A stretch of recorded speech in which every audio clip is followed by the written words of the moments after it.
I hear a lot about fine tuning, and I don't know if people who throw around the idea of fine tuning something really understand what you fine tune a model for, especially like LLMs. If it's a stable diffusion model, that's a whole different story. And I think sometimes these diffusion models, they give us the wrong idea of what fine tuning an LLM will do. So undoubtedly, you saw the rise of like Lensa or Photo AI or all of these fine tuning. Basically, what these companies were doing in the background is they were running some kind of diffusion model, and you would upload your selfie or a picture of your dog, and you would be able to bring it into the world of AI art. And if you take that concept over to LLMs, you think, oh, well, if I just fine tune an LLM on all of my emails, then the LLM will know how to write emails like me. But it's not like that. There's the misconception that it's not like equal in that regard. Fine tuning, you don't fine tune something so that it can understand you more and you can call it out and say, now write like Demetrius. Because what you want to fine tune for that case, let's just be clear, that's where retrieval augmented generation shines. Because you just say, hey, here's a database or a vector database of all of Demetrios's emails, and the most you can do some few shot prompting and say, write like this. Here's like 5 styles of Demetrios writing a response to this. So make a 6th one, and you're golden.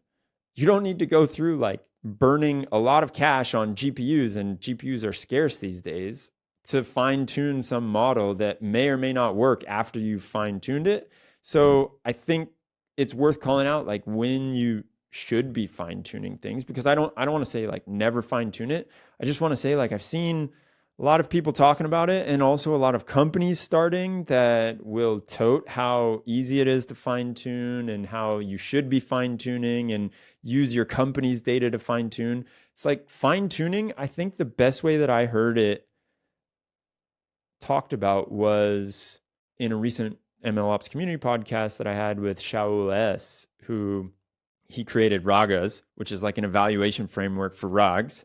And that's awesome, by the way. Go check it out. But he's also very big in fine tuning, and he is also one of the main people that does the Open Instruct project, which is a whole open source LLM project. And so he was mentioning how you want to fine tune when you have some new function or some way, some new output, something that you need to teach the LLM to do that it doesn't necessarily know how to do. So, for example, a perfect example of this is OpenAI's functions. So, like ChatGPT or GPT-4 functions.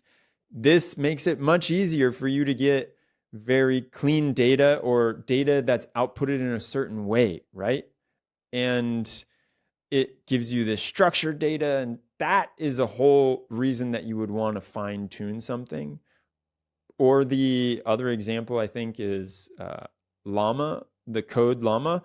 But I think where Code Llama falls down is that if the original base model doesn't see a lot of examples of code, then no matter how much you fine tune it, you're not going to get a good coding model out of it.